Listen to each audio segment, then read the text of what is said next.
Well, it is Friday, and I think you know what that means. We're going to be here for a live stream, and we are coming to you live from our theater in Hendersonville, just outside of Nashville, where we do the Huckabee Show every week, and we'll be doing one this weekend that you do not want to miss. Joining me here on the set, senior producer for the Huckabee Show, Pam Case. She's going to be reading your questions, and we'll do our best to answer as many as we can. Now, it helps if you can send those questions in as soon as possible. That way we can get more along the way. Send them in the chat, and if you'd like more visibility for your questions, send it in a super chat. We got folks watching the line and looking for your questions. They will get them to us here on the set, and we will try to get them back to you. Now, if you've not already subscribed to the channel, boy, today would be just the right day to do it. So subscribe, hit the notification bell. Be sure to leave us a comment. Tell us what you think. Also, hit the like button. And while you're at it, especially right now as we're starting, share. That means let other people know on your social media circle that we are on live doing the live stream. Good reason for them to tune in today. Pretty fascinating topics. Kamala Harris goes head-to-head with an illegal immigrant. Oh, that'll be fun.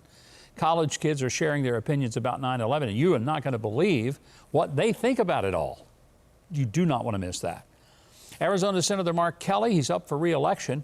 Tough election race out there. He gets asked a very easy question and just seems to be overwhelmed by it. And if we get 1,500 likes on this live stream, that's a big ask, but it's up to you. It's in your hands. 1,500 likes before we end the live stream. I'm going to undergo something just about as bad as waterboarding, as bad as listening to Cardi B.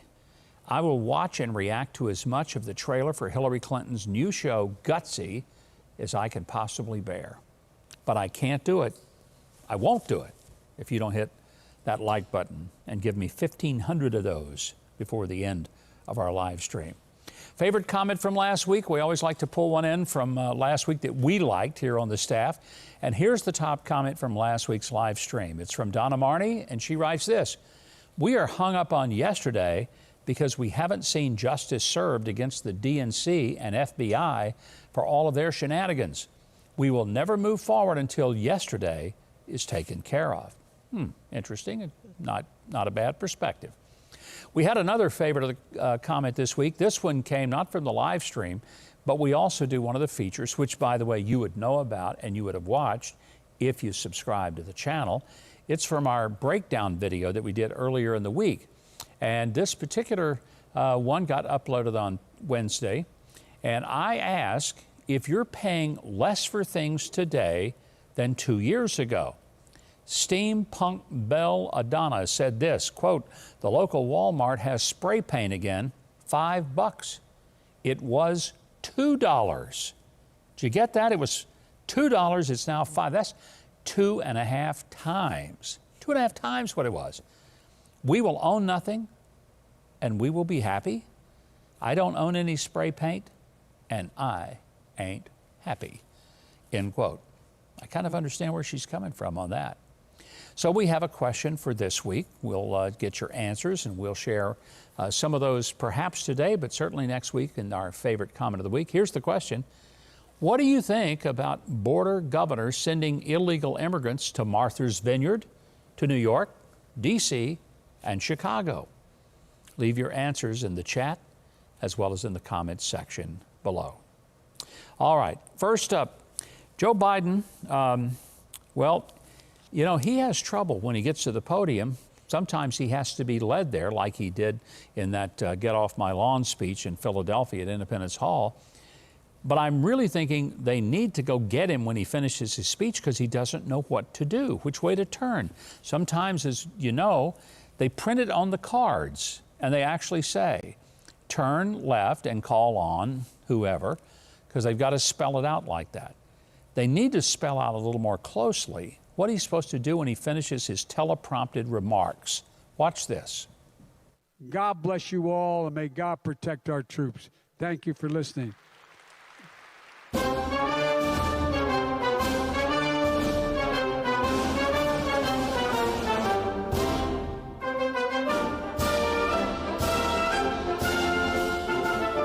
Jack. Come on back up. I mean, look, I don't have to describe that. You watched it with your own eyes. Left, right, pause, turn right again, wait for someone to come rescue you. Folks, that's serious. It's really, really, it's kind of sad, to be honest with you. Well, it's like I said off camera when we were looking at those, we've hit a new level of lost. Yeah. I mean, seriously. Yeah. If there was a new television show, Lost in Space, Joe Biden would be the starring role of that, right? Yeah, there you go. Wow. Okay, this was one. You know, inflation is hitting people hard, and this week was the week in which new numbers came out. They showed that they were worse than anyone was expecting, 8.3 inflation. That's 1/12 of basically the whole picture here. So let me explain what 8.3 inflation means. Because it's 1/12 of 100%, that means that your paycheck is now 1 month less than it was a year ago. So you are living on 11 months of salary and paying 12 months of bills, because the government doesn't have a way to say, hey, we're just going to forget December. You don't owe any utility money. You don't have to pay for gas. Don't buy Christmas presents. Don't put food on the table. You don't have to. It's all free. No, you still have to pay for everything for 12 months, but you're only getting 11 months of your income. And if you got a raise, if you didn't get a raise of about 10%, you're falling behind. I don't think the Biden people get that, because he had this big celebration at the White House the very day the numbers were announced. It was dismal. It's like announcing from the deck of the Titanic, the ship is going down, but don't worry, everyone gets free ice cubes. It was just insane. I've never seen anything like it. But what does that have to do with practical impact on people like you and me? I'll tell you what, people who would have been retired, who would like to be retired, they can't retire. Let's watch. I thought I was done. I had worked it all out financially that, I could afford it. What happened? The economy. Inflation happened. Just kind of overwhelmed me. You know, the sad thing is, I mean, this is somebody who really was looking forward to retirement. I admire her for her ability to laugh about it and accept it and go on and live with her life. You know, I'm at an age I could retire. Now, I don't really want to. I don't imagine that I will. But now, even if I wanted to, I probably can't, because inflation is taking a big chunk out of everybody's paycheck. It just means that whatever I earn, it's a whole lot less valuable. It doesn't go as far as it did a year ago. And if you've been out buying, whether it's bread or bacon, I know you've seen it. You know, just like the lady from Walmart that went and bought or wanted to buy some $2 spray paint that was now $5. That's some pretty serious inflation. Let's take a look at the border. Last Sunday on Meet the Press, Chuck Todd, who has to be one of the worst television personalities that somehow got a job. I knew Chuck when he was nothing more than not a podcaster, a mediocre blogger, and how he ended up with the job that Tim Russert once had, I don't know. I'll put it this way. Tim Russert would never have allowed the Vice President of the United States to get away with the answer that Chuck Todd let her get away with when he asked her, is the border secure? We're confident this border is secure. We have a secure border, in that is a priority for any nation, including ours and our administration. But there are still a lot of problems that we are trying to fix, given the deterioration that happened over the last 4 years. We also have to put in place a law and a plan for a pathway for citizenship. I don't know how to explain this to the Vice President, but the problem is not a pathway to citizenship. The problem is that you've created a super highway from Mexico straight through to the United States, and over 2 million people have already entered this country illegally this year. I'm amazed that she still and others in the administration blame the previous administration for what's happening. And why that doesn't make sense is because we didn't have this issue. We had maybe 50,000 a month at best coming in. We now have almost 200,000 a month, and the numbers just keep growing. I'm at a loss, but I'll tell you who might have a different perspective.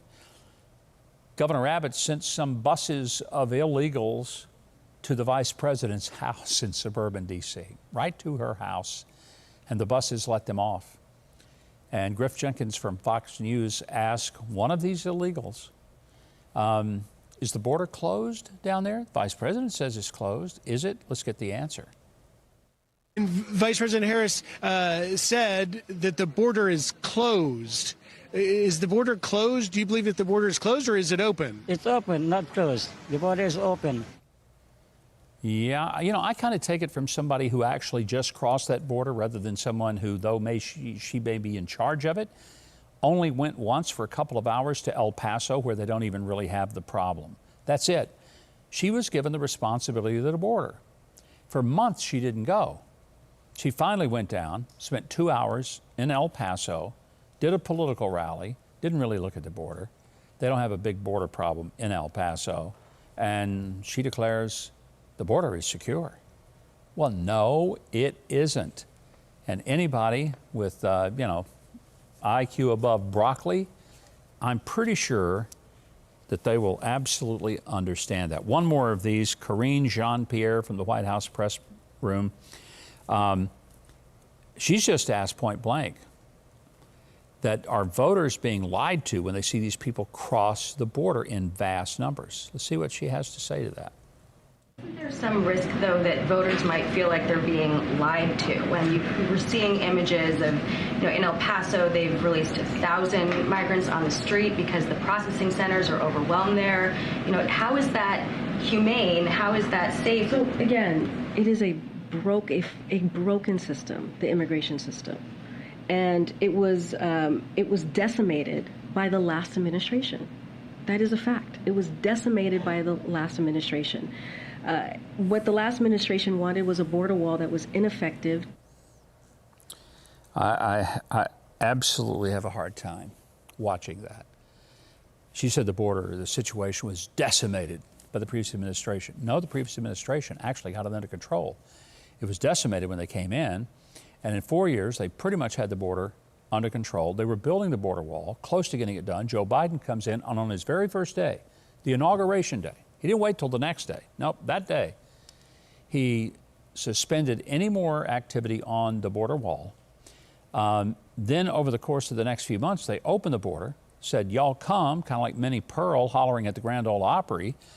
And then add to that, Biden, if he gets upset with anybody, it's not the fact that we have illegals coming across, trafficking human people, and bringing hundreds and thousands of pounds of fentanyl in that is killing over 100,000 young Americans every year. No, that's not what he's upset about. He got upset because some border agents followed their training, and in protecting people from crossing the border, he accused them of horsewhipping them, which they did not do. They later were exonerated after a thorough investigation, but nobody issued an apology to those border agents. I can't imagine anything more demoralizing than working for this administration down at the border and basically being told, let it go. Just let it go. What a mess. It is. And then you blamed the other administration. This administration doesn't own any of the fires they lit. None of them. It's just, I don't know. The only thing that's more amazing to me, the press lets them get away with it. Yeah, they let absolutely. them go. Hey, we're going to get to questions right now, but I want to remind everybody, we get to 1,500 likes today, and you will see me react to a video promoting Hillary Clinton's new show. It'll be worth it, I promise. Pam, what do we got in questions? Governor, you mentioned broccoli a minute ago, and I have to tell you what our crew has done behind the scenes. Every now and then we do something you don't know about. If Biden were a vegetable, which would he be? Kale, celery or broccoli. Kale is leading at this moment with over 200 votes at 46%. Wanted you to know that. So anyway, that's going on behind the scenes. Good. In addition to our other question of the day, so make sure you take advantage of that. All right, let's get to the questions. Purple Haze hit us up early today. Governor Huckabee, what do you think of this, of Newsom calling on the DOJ to charge DeSantis with kidnapping charges because he flew illegals to the vineyard? And do you think that anything will come of that?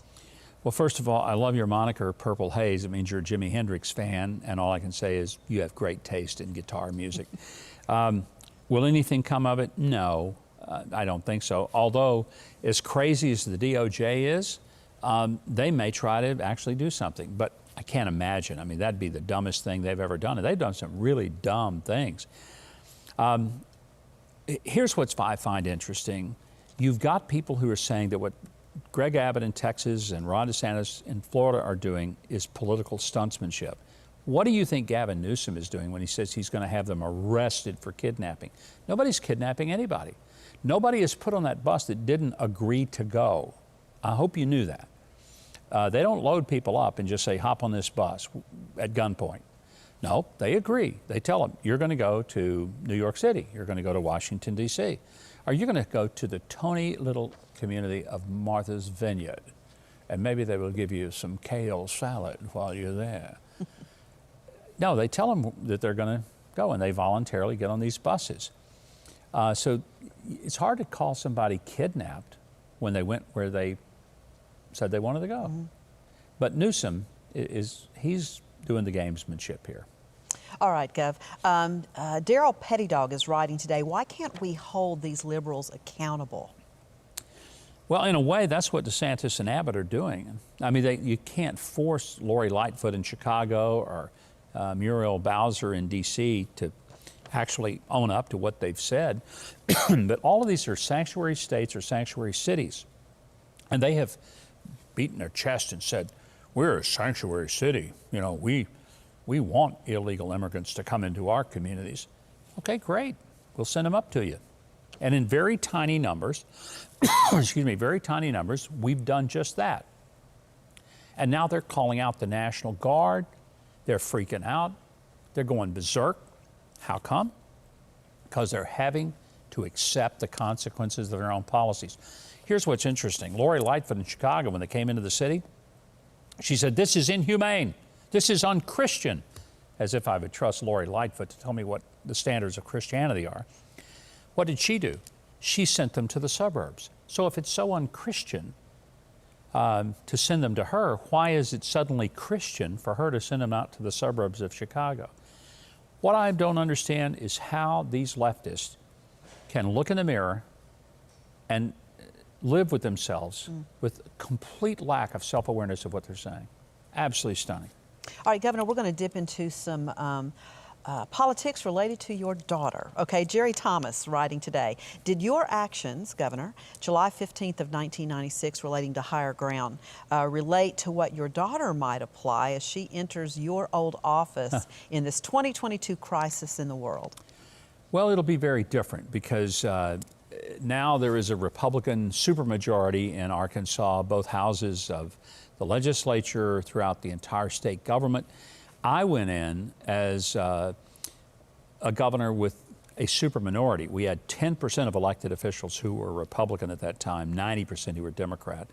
And that's how they were able to do some things that were just, most people find unbelievable, including that the governor that I took over from, 5 minutes before my swearing in, decided he would not step down as a result of his felony convictions. So she won't face anything like that.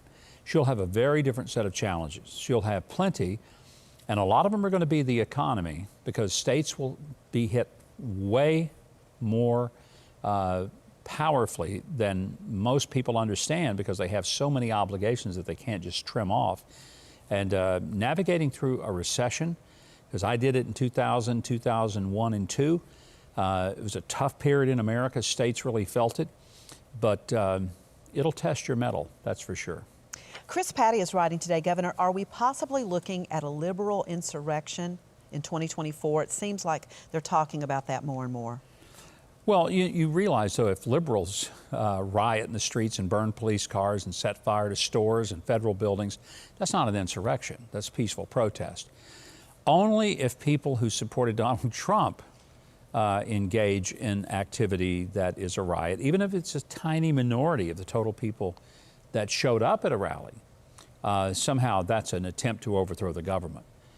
As I've said many times, let me say again, if that really was an insurrection, it was the most ridiculous, poorly planned one in the history of mankind to try to overthrow a government that has 1 million people in a standing army and nuclear weapons, and not to even show up with guns, because they didn't find any guns on the protesters January 6th, to somehow think they were going to take over the government with some flagpoles and fire extinguishers. I'd say that would be a heck of an army if they could do that, and if they could, we probably ought to turn it over to them.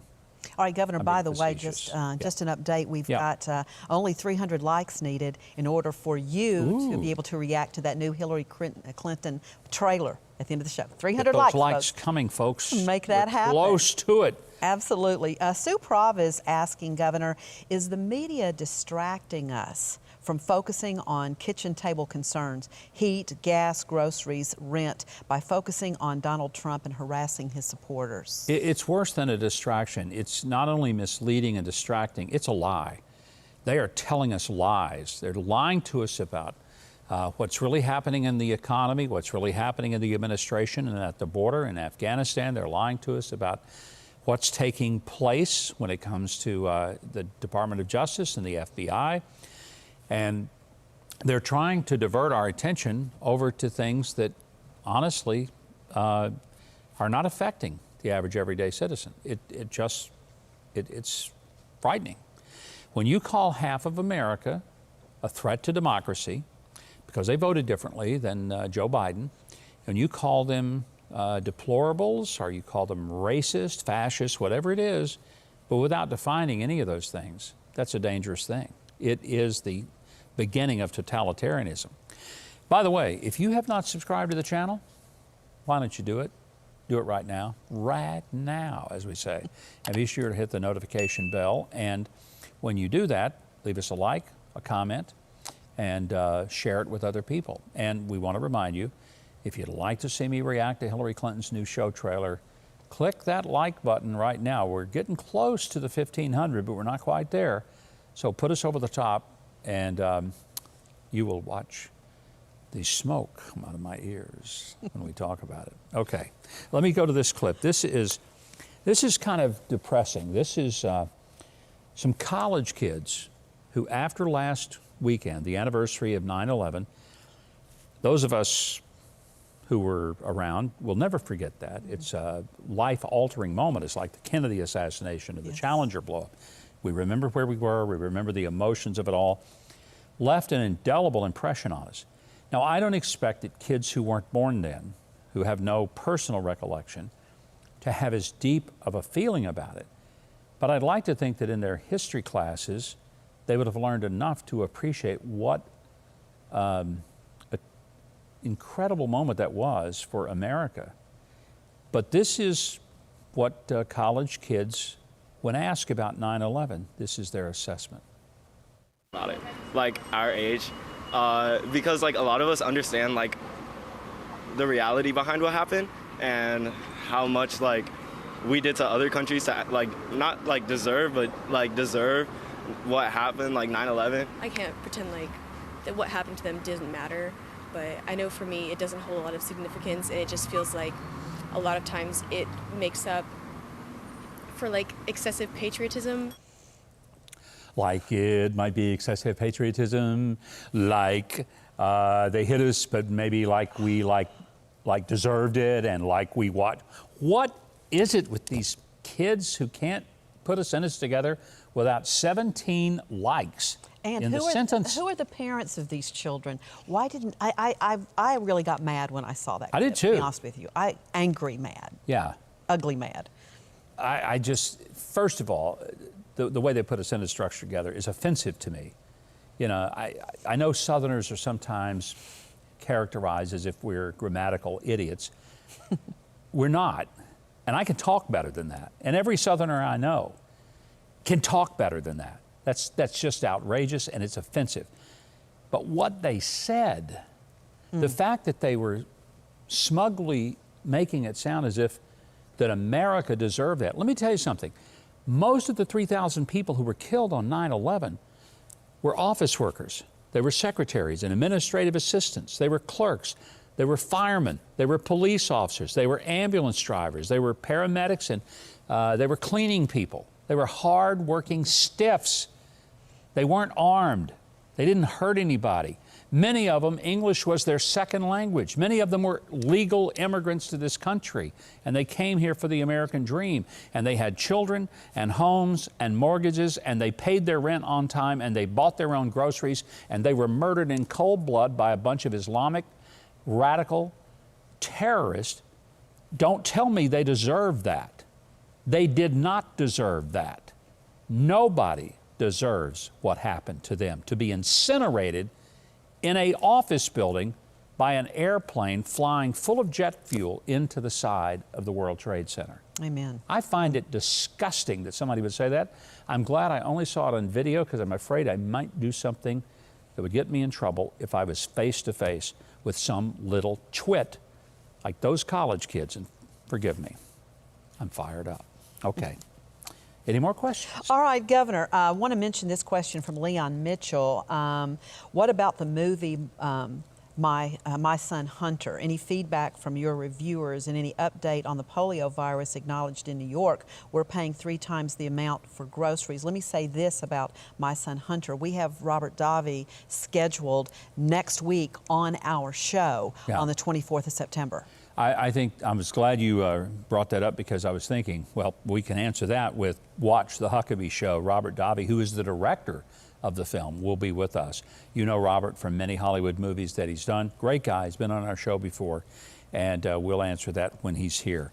So I'm really thinking the movie is, the fact that it's causing so much controversy tells me it's really, really good. By the way, if you wonder if Democrats are kind of running away from Joe Biden, yeah, they are. Mark Kelly is the current U.S. Senator. He's fighting for his life in Arizona to try to keep his Democrat seat.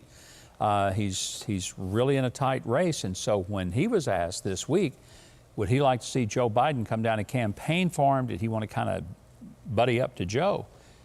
His reaction's pretty telling. Your thoughts on his job? Has he done a good job, do you think? Hey, first of all, it's not my job to give him a report card. Well, it's a good thing because I have a feeling if you gave him a report card, it'd be a big old flag. Because the way you dodged that one, buddy, it was evident that it wasn't going to be an A, even an A minus. It was going to be down on the lower spectrum. That was pretty evident, wasn't it? Absolutely, yeah. Absolutely. All right, are we getting close to our likes? Oh, we actually got there. Did we? Yes, we did, sir. Hey. Over 1,500 likes today. Well, you know what that means? That means we have to go ahead and play a little bit of this clip. And so we're going to, if you're not aware, Hillary Clinton and her daughter Chelsea are the executive producers of a television series that I know you don't want to miss. It's called Gutsy. And Hillary and Chelsea fly about the world and they chit-chat with women about how gutsy they are and what wonderful things they've done, which is fine. I got no problem with that. Hillary said the gutsiest thing she ever did was stay with Bill after the whole Monica Lewinsky thing. And I'm not going to comment on that. I've got plenty that I could say, but I won't. But this is like a genuine documentary series, and if you haven't seen the promo for it, here's just as much as I can take of it, and I'll have comments for it. Okay, here we go. We're hitting the road to shine a light on women who inspire us to be bolder and braver. Leadership doesn't look one way. It's a giant rainbow. You're not gonna break me down. You'll get worn out before I do. Women who push us outside our comfort zone. You got this. And make us laugh. I'm in deep Georgia, and they might have never met a Muslim. Or they don't know they have. Or they don't know they have because we walk among you. Oh my gosh. That's all we're going to play of it is about maybe 30 seconds of a 2-minute clip. And when I saw the whole 2 minutes, I said, there's no way I can sit through the 2 minutes while we're doing a live stream. That's not possible. Look, I know you're going to rush out. If you're not already subscribed to Apple Plus, you're going to want to make sure you get that because you don't want to miss a single episode. I myself will watch that with the same fervor with which I watch the Grammys, the Tonys, and the Emmys, which means I didn't watch them. And I ain't watching that either because I don't need Hillary to tell me what gutsy means. I think today being gutsy is being a conservative in a world where you get vilified for it. You're called a racist. You're called a homophobe, you're called a xenophobe, a fascist, deplorable. You are a threat to democracy. You're an extremist. I think we're just Americans who love our country. Be sure to leave your comments there in the comments section. I hope subscribe to the channel is something you're doing right now. If you haven't already, hit the notification bell. We certainly want to say thanks for joining us today. So happy to have so many of you watching and responding. It means a lot. Don't miss the show tomorrow night. We've got some great people, including Seth Dillon, who's the CEO of the Babylon Bee, the funniest thing on the internet. Here's a little more of what we're going to have this weekend on the show. This week on Huckabee, Babylon Bee CEO Seth Dillon. Joe Donaldson's work with disabled veterans. They're able to summit that mountain. You change the world for them and everybody around them. Political commentator David Limbaugh. Mind-bending magic from Doc Dixon. And Little Roy and Lizzie perform. Watch Huckabee on Saturday at 8, 7 Central, and again on Sunday at 9, 8 Central, right here on TBN.